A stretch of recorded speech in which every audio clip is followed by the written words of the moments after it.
Hello बच्चों, last video में हमने बेसिक अंडरस्टैंडिंग ली थी अकाउंटिंग क्वेश्चन की। मैंने आपको कुछ एग्जांपल्स दिए थे कि कैसे एसेट्स और लायबिलिटी में अफेक्ट होती हैं कोई भी ट्रांजैक्शन, कि किसी एसेट ट्रांजैक्शन में आपका एसेट बढ़ता है, किसी में आपकी लायबिलिटी बढ़ती है, किसी में एसेट कम होता है, किसी में लायबिलिटी कम होती है। सेम ऑन किसी में कैपिटल बढ़ती है, किसी में कैपिटल कम होती है। मैंने आपको कुछ एग्जांपल्स दिए थे और उसके बाद जो आपका ट्रांजेक्शन होती है उसका नेट इफेक्ट क्या होता है, always assets equal to liability plus capital. Means ये क्वेश्चन आपकी हमेशा फुलफिल होती है। आइए एक एग्जांपल करते हैं। मैंने लिखा हुआ है एग्जांपल पेज पे। इसको कैसे हमें करना होता है नोटबुक में, फिर में हमें कैसे सॉल्यूशन करना है पेपर में, वो मैं आपको बताता हूँ। आइए देखते हैं। ये एक एग्जांपल लिखा हुआ है मैंने। Prepare an accounting equation from the following transactions. Commences business with cash ₹15,000। पहली एंट्री बच्चों क्या है आपकी, बिजनेस आपने शुरू करा है कितने रुपए से, 15,000 रुपए के कैश के साथ। तो बच्चों 15,000 रुपए का व्यापार में कैश आएगा। आप सबको पता है जो पैसा हम व्यापार में लगाते हैं वो कैपिटल होती है। तो आपकी इस एंट्री में दो इफेक्ट होंगे।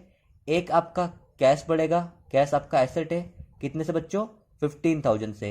और जो पैसा आपने लगाया है उसको हम बोलते हैं कैपिटल, तो हमारी 15,000 से कैपिटल भी बढ़ेगी।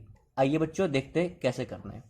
यहाँ पे आप लिखोगे सीरियल नंबर और बिल्कुल शॉर्टकट में लिखोगे आप अपनी ट्रांजेक्शन को, कमेंस बिजनेस। अब हमें पता है बच्चों पहली एंट्री में हमारा कैश एसेट आया है, तो मैंने एसेट के कॉलम में कैश लिखा और कैश कितना बच्चों आपका 15,000। मैंने 15,000 लिख दिया। लायबिलिटी में कोई इफेक्ट नहीं है इस ट्रांजेक्शन में, मैंने 0 लिखा। कैपिटल में मैंने आपका लिख दिया 15,000। कैपिटल भी आपकी 15,000 से बढ़ गई। सेकेंड एंट्री देखो बच्चों क्या है, purchase goods from Mahesh on credit ₹3,000। हमने महेश से गुड्स खरीदे हैं 3,000 रुपए के उधार। बच्चों क्या एंट्री होगी, देखते ध्यान से जरा। हमने परचेस करे हैं गुड्स, आप लोग खुद बताओ क्या होगा बच्चों। अगर हमने गुड्स परचेस करें तो आप सबको पता है गुड्स हमारे पास आएंगे। गुड्स का नाम है स्टॉक, यानी आपका एक एसेट स्टॉक के नाम से प्लस हो जाएगा। और आपने उधार खरीदे हैं, उधार का मतलब है लायबिलिटी। जिस पर्सन से हम उधार सामान खरीदते हैं वो हमारा क्रेडिटर होता है, तो यहाँ पे क्रेडिटर के नाम से आपकी लायबिलिटी भी बढ़ जाएगी। कितने से बढ़ेगी बच्चों, 3,000 से बढ़ेगी। तो 3,000 रुपए से आपका एसेट में प्लस और 3,000 से ही आपका लायबिलिटी में क्रेडिटर के नाम से प्लस। आइए करते हैं। अब ऊपर हमने कैश लिखा है, आपका एसेट कौन सा इस पर, गुड्स। गुड्स के लिए हम ऊपर ऐड करते हैं एसेट में स्टॉक। आप सबको पता है बच्चों गुड्स के लिए हम वर्ड यूज करते हैं स्टॉक। तो यहाँ पे सेकेंड एंट्री में परचेस्ड गुड्स कितने के बच्चों, 3,000 के। तो कैश में तो कुछ नहीं हुआ इस ट्रांजेक्शन में, तो कैश में मैं लिखता हूँ 0। स्टॉक आपका बढ़ गया 3,000 से, ये मैंने 3,000 लिख दिया। और लायबिलिटी में क्या है बच्चों, क्रेडिटर, तो मैंने लायबिलिटी में भी एक नाम लिख दिया क्रेडिटर। किस नाम से बढ़ी लायबिलिटी, क्रेडिटर के नाम से बढ़ी। 3,000 बच्चों मैंने लायबिलिटी में आपके क्रेडिटर में लिख दिया। और कैपिटल में कुछ नहीं आया, कैपिटल में मैंने कुछ नहीं आया, तो नेट इफेक्ट हो गया आपका इक्वल। चेक करते बच्चों, पहली दो एंट्री के बाद, बच्चों ध्यान सुनना, पहली दो एंट्री के बाद आपको हर ट्रांजेक्शन के बाद एक बनानी होती है न्यू इक्वेशन। न्यू इक्वेशन बच्चों बेसिकली आपको चेक करना है कि ये आपका जो फॉर्मूला है assets equal to liability plus capital, ये फुलफिल हो रहा है या नहीं। मींस एसेट लायबिलिटी और कैपिटल इक्वल आ रहा है या नहीं। पहली दो एंट्री के बाद ये हमें हर बार चेक करनी होगी, हर ट्रांजेक्शन के बाद। तो चेक करते हैं बच्चों, कैश आपका 15,000 है, 15,000 प्लस 0, ये आपका 15,000 हो गया। स्टॉक में ऊपर कुछ नहीं था, नीचे 3,000 आ गया। लायबिलिटी में 3,000 और कैपिटल में 15,000। समझ में आ रहा है बच्चों। आइए आगे बढ़ते हैं। Third entry, sold goods to Mohan, Mohan को गुड्स बेचे ऑन क्रेडिट 2000। तो लिख लेते शॉर्टकट में, sold goods to Mohan, Mohan को गुड्स बेचे कितने के बच्चों, 10,000 रुपये के। तो चेक करते हैं, आपने किसको गुड्स बेचे बच्चों, मोहन को। जिस पर्सन को हम उधार माल बेचते हैं क्रेडिट पे, वो हमारा डेटर होता है, ये आप लोग जानते हो। डेटर आपका एसेट है, और आपका एसेट तो बढ़ गया, आपने उधार माल बेचा तो एसेट तो बढ़ गया, लेकिन गुड्स यानी स्टॉक, आपका गुड्स चला जाएगा तो आपका एक एसेट, स्टॉक भी आपका एसेट है, एक एसेट कम हो जाएगा। तो जब आपने गुड्स उधार बेचे, आपके पास एक एसेट आएगा जिसका नाम है डेटर, डेटर आपका इंक्रीज हो जाएगा, और एक एसेट जिसका नाम है स्टॉक, स्टॉक आपका कम हो जाएगा बच्चों। आइए करते हैं। तो देखो बच्चों, कितने का था, 2000 का था। 2000 में कैश में यहाँ पे आपका कुछ नहीं हुआ, स्टॉक में आपका कर दिया -2000। अब बच्चों डेटर बढ़ेगा, ऊपर डेटर लिख लेते हैं, डेटर के नाम से आपका एक एसेट इंक्रीज हो गया, तो +2000, -2000 स्टॉक में किया, +2000 डेटर में किया। लायबिलिटी और कैपिटल में बच्चों इस बार कोई इफेक्ट नहीं हुआ, तो 0 + 0। अब मैंने आपको बताया, पहली 2 इक्वेशन के बाद आपको हर इक्वेशन के बाद बनानी होती है न्यू इक्वेशन, जिसमें हम चेक करते हैं कि क्या इक्वल आ रहा है हमारा formula asset equal to capital plus liability. अगर ये नहीं मैच कर रहा है, इट मीन्स आपने कोई गलती कर दी है। चेक करते बच्चों, 15,000 + 0, ये आपका आ गया 15,000, 3,000 + 2,000 माइनस, तो ये प्लस का आ गया आपका 1,000, और ऊपर तो कुछ था नहीं डेटर, तो +2,000। लायबिलिटी में क्रेडिटर आपका है 3,000 और कैपिटल आपकी है 15,000। चेक करते बच्चों, 15, 1, 16, 2, 18, आपके एसेट 18 के, लायबिलिटी और कैपिटल 15 + 3 18, आपका फुलफिल हो रहा है इक्वेशन, मीन्स आपकी मैच कर रहा है।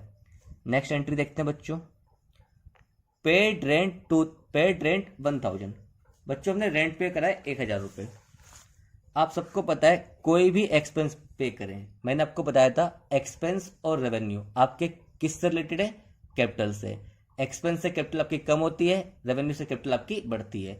आप जब रेंट पे करोगे तो किसी चीज में पे करोगे, वो चीज का नाम क्या है, कैश, तो आपका कैश कम हो जाएगा, कैश आपका एसेट है, तो एक आपका एसेट कम हो जाएगा। आप कोई भी एक्सपेंस पे करोगे तो आपका कैश कम होगा, अगर आप कैश में पे कर रहे हो, चेक से पे करोगे तो बैंक कम होगा, बैंक भी एसेट है। इन शॉर्ट, यहाँ पे कुछ नहीं बोला तो मैं मान रहा हूँ कैश में पे कर रहे हैं, तो एक आपका कैश कम हो गया। और आप पे किस में से करोगे, जो पैसा आपने इन्वेस्ट किया हुआ है उसको हम बोलते हैं कैपिटल।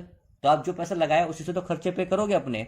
हमने व्यापार में जो पैसा लगाया है यानी कैपिटल, हम अपने सारे खर्चे कहाँ से पे करते हैं, कैपिटल से करते हैं। तो एक आपका एसेट कम हो गया, और जब आप पे कर दोगे किस पैसे से, जो आपने व्यापार में लगाया है, तो आपकी कैपिटल भी कम हो जाएगी। बच्चों कोई भी एक्सपेंस आए आपका एसेट कम होगा, क्यों, क्योंकि आप कैश की फॉर्म में पे करोगे या चेक की फॉर्म में, तो बैंक कम होगा। और चूंकि आप पे कर रहे हो तो आप पे किस में से कर रहे हो, जो पैसा आपने व्यापार में लगाया है जिसको बोलते हैं कैपिटल, तो आपकी कैपिटल भी कम हो जाएगी। तो बच्चों देखो यहाँ पे पेड रेंट, ये आपका कितना बच्चों, ये आपका है 1,000, कैश में 1,000 चला गया, स्टॉक में कोई फर्क नहीं पड़ा, डेटर में कोई फर्क नहीं पड़ा, लायबिलिटी में कोई फर्क नहीं पड़ा, लेकिन कैपिटल में आपकी 1,000 कम हो गया। चेक करते बच्चों न्यू इक्वेशन, पहली 2 के बाद हर एक इक्वेशन के बाद आपको बनानी है न्यू इक्वेशन। न्यू इक्वेशन 15,000 में से 1,000 गया तो आपका आ गया 14,000, 14,000। 1,000 + 0 1,000 ही होता है, 2,000 + 0 2,000, 3,000 + 0 3,000, 15,000 - 1,000, ये आपका आ गया 14,000। समझ में आ रहा है बच्चों? आई होप सो आपको समझ में आ रहा होगा। डाउट हो तो आप मुझसे पूछ सकते हैं। Received interest ₹500। बच्चों अब आपको इंटरेस्ट मिला है, आइए देखते हैं जैसे एक्सपेंस से आपकी कैपिटल कम होती है, वैसे रेवेन्यू से आपकी कैपिटल बढ़ती है। बिजनेस में, ऑर्डिनरी कोर्स ऑफ बिजनेस में जहां से भी हमारे पास पैसा आता है उसे हम बोलते हैं revenue. Ordinary course of business में जहां से पैसा आता है उसे हम बोलते हैं रेवेन्यू। तो आपको पैसा मिल रहा है किस चीज में? इंटरेस्ट में। इंटरेस्ट आपका रेवेन्यू है, इससे आपकी कैपिटल बढ़ेगी। समझाने के लिए आपको सिंपल बोलता हूँ, इंटरेस्ट आपकी इनकम है, इनकम से कैपिटल बढ़ती है। तो यहाँ पे इंटरेस्ट आपकी कैपिटल को बढ़ा देगा और मिलेगा किस चीज में? कैश की फॉर्म में या चेक की फॉर्म में, मतलब बैंक की फॉर्म में। कुछ नहीं बोला तो मैं मान रहा हूँ कैश में मिल रहा है। तो कैश आपका एसेट है, तो एक आपका एसेट इंक्रीज हो गया कैश के नाम से, और इंटरेस्ट आपका रेवेन्यू है, इनकम है, इनकम से आपकी कैपिटल बढ़ती है तो आपकी कैपिटल बढ़ गई। एक आपका एसेट बढ़ गया कैश के नाम से क्योंकि कैश में मिल रहा है, और दूसरा आपकी कैपिटल बढ़ गई। तो बच्चों बिल्कुल सिंपल है, अगर आपको कोई इनकम रिसीव होती है तो उससे आपकी कैपिटल बढ़ती है, और कोई एक्सपेंस होता है तो उससे आपकी कैपिटल कम होती है। इंटरेस्ट भी मिलेगा आपको कैश की फॉर्म में तो एसेट बढ़ जाएगा, और कोई एक्सपेंस पे करोगे कैश की फॉर्म में तो एसेट कम हो जाएगा, जैसे पिछली एंट्री में था। आइए बच्चों लिखते हैं रिसीव्ड इंटरेस्ट।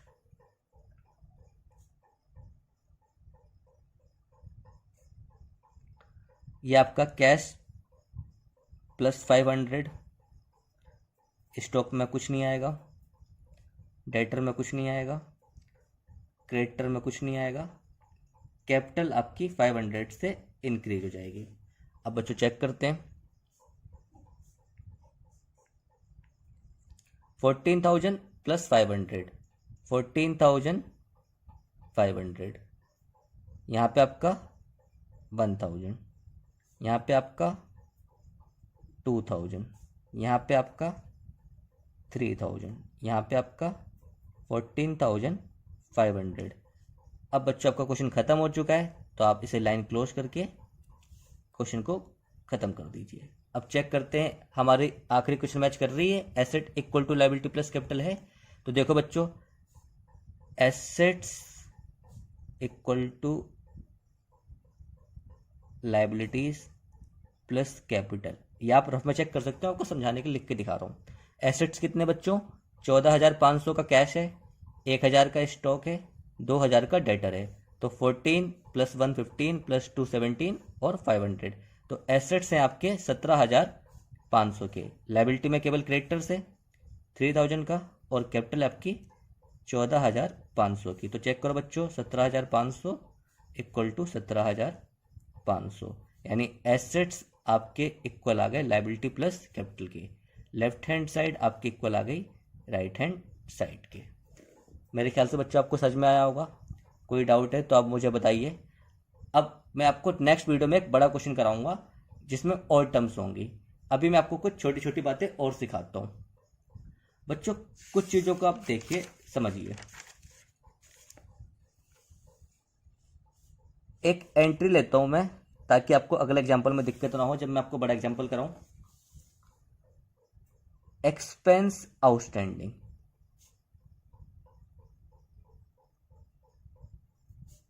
₹1,000। बच्चों एक्सपेंस आउटस्टैंडिंग का मतलब क्या है? कोई भी एक्सपेंस हो सकता है, मैंने नाम नहीं लिखा, मैंने एक्सपेंस लिखा है ताकि आप सबके लिए यही चीज यूज करो। रेंट आउटस्टैंडिंग हो सकता है, सैलरी आउटस्टैंडिंग हो सकती है, कोई भी एक्सपेंस आउटस्टैंडिंग हो सकता है, मैंने इसलिए एक्सपेंस वर्ड यूज करा है। बेटा आउटस्टैंडिंग एक्सपेंस आपका लायबिलिटी होता है बच्चों। अगर इस ट्रांजेक्शन को हमें रिकॉर्ड करना हो एसेट कैपिटल लायबिलिटी पे, इसका इफेक्ट दिखाना हो तो क्या होगा? पहले तो आप लोग डायरेक्ट देख लो, फिर मैं आपको समझाता हूं। आउटस्टैंडिंग एक्सपेंस, आउटस्टैंडिंग एक्सपेंस बच्चों आपका लायबिलिटी है। आउटस्टैंडिंग एक्सपेंस बच्चों आपका लायबिलिटी है। तो यहां पे आपने पे नहीं करा है, आउटस्टैंडिंग एक्सपेंस के नाम से आपकी लायबिलिटी बढ़ जाएगी। और चूंकि खर्चा हो चुका है, एक्सपेंस आउटस्टैंडिंग का मतलब क्या है? ऐसा खर्चा जो खर्च कर लिया है बट उसकी पेमेंट करनी बाकी है। Means outstanding expenses is a expense which have been incurred but not paid yet, but अभी तक पेमेंट नहीं हुई है। तो बच्चों खर्चा तो हो चुका है, कैश में नहीं गया वो अलग बात है, लेकिन खर्चा तो हो चुका है। इट मीन्स खर्चा हो जैसे ही, चाहे पे करा हो या ना पे करा हो, आपकी कैपिटल कम हो जाती है। जैसे ही खर्चा होता है पे करने का मतलब ये नहीं कि आपकी कैपिटल कम नहीं होगी, पे करो या नहीं करो, फ्यूचर में तो करना ही है। जैसे ही खर्चा हो गया आपका, आपकी कैपिटल कम हो जाती है, क्योंकि आप जब करेक्ट प्रॉफिट लॉस निकालोगे तो उस खर्चे को शामिल करोगे, उस खर्चे को लेस करोगे अपनी इनकम में से।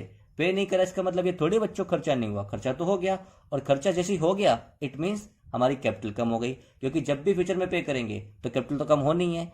तो पे नहीं करा इसका मतलब ये नहीं हमें लेस नहीं करना, कैपिटल से तो कम करना ही करना है। हाँ, कैश में से कम नहीं हुआ, क्यों? क्योंकि अभी जेब से आपकी कैश नहीं निकला। तो कोई भी आउटस्टैंडिंग एक्सपेंस हो, आपकी लाइबिलिटी बढ़ेगी उस एक्सपेंस के नाम से। रेंट आउटस्टैंडिंग हो सकता है, सैलरी आउटस्टैंडिंग हो सकता है, क्योंकि ये आपको पे करना है, अभी आपने पे नहीं करा, मीन्स ये आपकी लाइबिलिटी है। तो आउटस्टैंडिंग एक्सपेंस के नाम से आपकी लाइबिलिटी इंक्रीज होगी और कैपिटल आपकी कम हो जाएगी, क्योंकि खर्चा हो चुका है, बस पेमेंट नहीं हुई। और कोई भी खर्चा हो, आपको पता है आपकी कैपिटल कम होती है, मैंने आपको पहले भी बताया था, अब फिर बता रहा हूं। एक और एग्जांपल देखते हैं बच्चों, एक्रूड इनकम। एक्रूड इनकम मान लेते हैं बच्चों ₹2000। एक्रूड इनकम बच्चों ऐसी इनकम होती है जो आपने अर्न कर ली है, आपने अर्न कर ली है, बट अभी ड्यू नहीं हुई है और ना ही रिसीव हुई है। जब ड्यू नहीं होगी तो बच्चों रिसीव कैसे होगी? तो ऐसी इनकम, सिंपल वे में समझाने के लिए वर्ड यूज कर रहा हूं, जो आपने अर्न कर ली है बट अभी आपको रिसीव नहीं हुई है। ऐसी इनकम जो आपने अर्न कर ली है बट रिसीव नहीं हुई है। आप सबको पता है एक्रूड इनकम आपका क्या है? एक्रूड इनकम आपकी एसेट होती है, एक्रूड इनकम आपका एसेट है। तो एक्रूड इनकम जब भी आएगा बच्चों, आपका एसेट बढ़ जाएगा, किस नाम से? एक्रूड इनकम के नाम से। और इनकम मिली नहीं है लेकिन कमा तो ली है, अर्न तो कर ली है, तो बच्चों आपकी कैपिटल भी बढ़ जाएगी, आपकी कैपिटल भी इंक्रीज हो जाएगी। जैसे आउटस्टैंडिंग एक्सपेंस में खर्चा हो गया था, पे नहीं करा था, तो कैपिटल कम कर दी थी क्योंकि खर्च तो हो गया है। वैसे ही एक्रूड इनकम में मिली नहीं है तो कैश नहीं बढ़ेगा, लेकिन कमा तो ली है।